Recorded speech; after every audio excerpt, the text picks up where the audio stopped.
देखो पिछले 3 दिन से मैं लाइव स्ट्रीम कर रहा हूँ और हर लाइव स्ट्रीम में मैं बोलता हूँ कि भैया शुभमन गिल के ऊपर यशस्वी जायसवाल को चैंपियंस ट्रॉफी में खिलाना चाहिए। लेकिन मुझे ऐसा लगा कि वो बात लाइव स्ट्रीम तक महदूद क्यों रहे हैं, उस पर एक अलग से वीडियो बनानी चाहिए और इस वीडियो में हम उन्हीं 3 रीजंस की बात करने वाले हैं जिसकी वजह से जायसवाल को जो है प्रेफरेंस मिलनी चाहिए शुभमन गिल पर। देखिए गिल का एवरेज 58 का है जो कि कमेंडेबल है। जायसवाल ने उस हिसाब का वनडे में परफॉर्म किया नहीं है, लेकिन जायसवाल ने दूसरे 2 फॉर्मेट्स में बड़ा ही शानदार परफॉर्मेंस किया हुआ है और उसी को देखते हुए जायसवाल जो है मेरे हिसाब से टीम में खेलने चाहिए।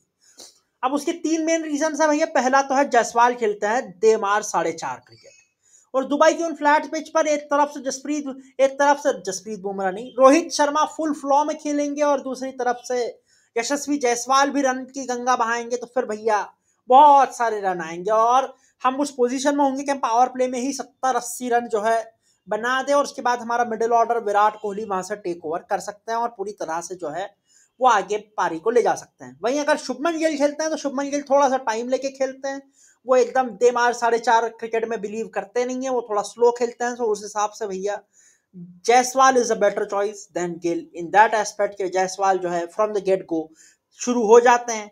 T20 164 के स्ट्राइक रेट से खेल रहे हैं, टेस्ट मैच 70-80 के स्ट्राइक रेट से खेल रहे हैं, मतलब कि भैया तेज खेलना इनको आता है और न सिर्फ तेज खेलते हैं, कंसिस्टेंसी के साथ कंसिस्टेंटली परफॉर्म भी करते हैं। सो भैया ये एक एडेड एडवांटेज हो जाता है, मतलब ना सिर्फ तेज रन बनाएंगे रेगुलरली बनाएंगे, तो इसीलिए भैया गिल जाएंगे और जायसवाल आएंगे। बाकी दूसरे रीजन पर चलता है जी। दूसरा रीजन है right hand left hand combination. अब देखो भैया, मैं चाहे कितना भी मना करूं, ये बात तो तय है कि बीसीसीआई वाला आखिरकार प्रेफरेंस केएल राहुल को ही देंगे पंत के ऊपर।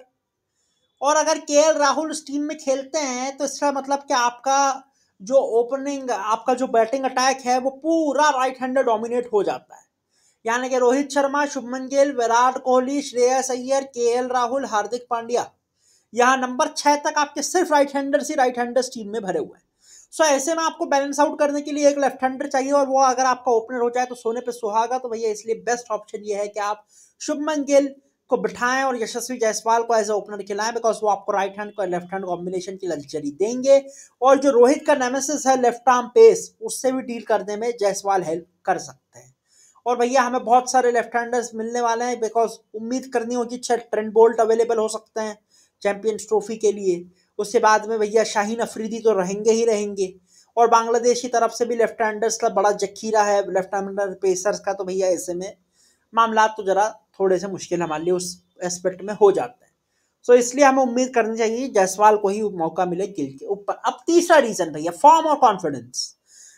देखो इंडिया बॉर्डर गावस्कर सीरीज बड़ी बुरी तरह से हारी, इसने हर प्लेयर को इफेक्ट किया।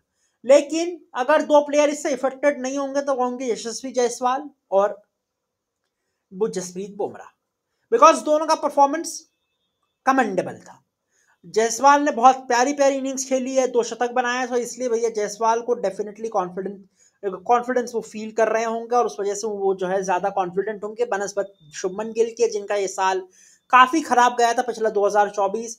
39 के एवरेज से रन जरूर बनाए थे, लेकिन भैया बड़े किलस किलस कर रन आए थे और कभी भी मेन मोमेंट्स पर रन उनके आए नहीं थे। सो ऐसे में भैया मामलात ऐसे ही बनते हैं कि जायसवाल को ही प्रेफरेंस देनी पड़ेगी गिल के ऊपर। और जो है ये तीसरा रीजन है जिस वजह से मैं कह रहा हूं कि गिल को बिठाओ और जायसवाल को लाओ। लेकिन इन तीनों के अलावा भैया एक बोनस कारण भी है कि दोनों खेल सकते हैं, डेफिनेटली खेल सकते हैं भैया। उसके लिए थोड़ा सा ट्विकिंग हमें बैटिंग ऑर्डर में करनी पड़ेगी। आप जायसवाल और रोहित से ओपन करवाइए, गिल को 3 पे खिलाइए और कोहली को 4 पे खिलाइए, अय्यर 5 पर और हार्दिक पांड्या 6 पर। क्योंकि अगर इस टाइप का कुछ कॉम्बिनेशन हम प्लान करते हैं तो भैया इससे मामला बड़े सिंपल हो जाते हैं कि तीनों खेल लेते हैं और और ऐसा नहीं कोहली नंबर 4 पर नहीं खेल सकते। कोहली ने नंबर 4 पर बहुत बैटिंग की है, पूरा वर्ल्ड कप 2011 वो नंबर 4 पर ही खेले थे, तो इसलिए उनको वो स्पॉट भी सूट करता है। सो इसलिए मेरे हिसाब से बेस्ट कॉम्बिनेशन हो सकता है जिससे हम दोनों को खिला सकते हैं। लेकिन इसमें बलि देनी पड़ेगी हमें राजा बेटे राहुल की, और राजा बेटे राहुल तो खेलेगा चाहे कुछ भी हो जाए।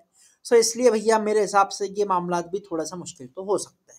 बाकी आप लोगों से अपील हुई है जाते जाते इस वीडियो को लाइक कर दीजिए। आप कमेंट सेक्शन में क्या सोचते हैं अपनी राय का इजहार कर दीजिए। बाकी सब्सक्राइब कर दीजिए हमारे चैनल क्रिकेट कार्निवल को अगर अब तक आपने नहीं किया है तो, और नोटिफिकेशन बेल आइकन जरूर दबाइएगा ताकि जब भी हमारी कोई नई वीडियो आए तो आपके पास उसकी अपडेट पहुंच जाए। बाकी मिलते हैं आपसे किसी नई वीडियो में, तब तक के लिए अपना बहुत ख्याल रखिएगा। धन्यवाद।